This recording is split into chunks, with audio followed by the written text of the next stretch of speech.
Perubatan tradisional ini merupakan perubatan yang menggunakan tumbuh-tumbuhan, haiwan dan juga bahan semula jadi yang diaplikasikan secara khusus maupun gabungan bagi diagnosis dan merawat penyakit. Jadi setiap kaum di Malaysia mengamalkan kaedah perubatan tradisional yang tersendiri ya. Kalau kita perhatikan gambar rajah di situ, kalau orang Melayu, orang India atau Cina memang menggunakan kaedah tradisional ini sebagai satu rawatan yang sangat popular di kalangan masyarakat tersebut. Jadi, apakah ciri-ciri perubatan tradisional? Keberkesanan rawatannya lebih perlahan dan memakan masa yang lebih lama.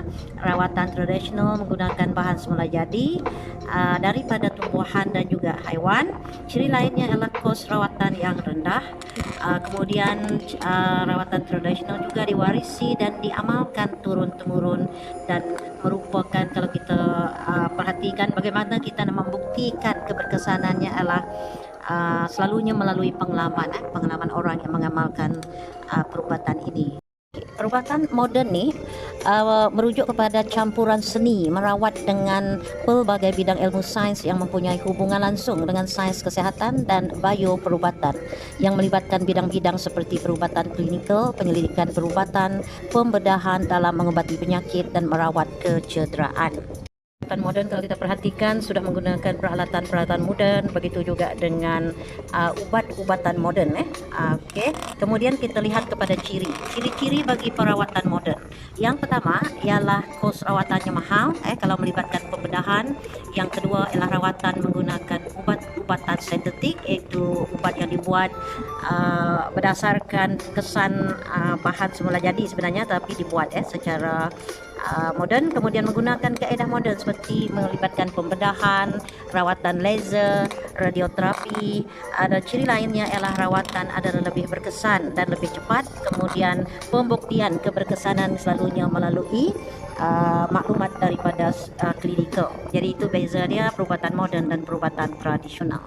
Jenis perubatan yang ketiga iaitu perubatan complementary. Perubatan yang kalau melihat kepada gambar yang ada ni jarum kan, itu dia antaralah kaedah yang digunakan, dipraktikkan, di mana ia menggunakan kepelbagaian kaedah dan penjagaan kesihatan yang berasal daripada pelbagai bentuk budaya zaman berzaman.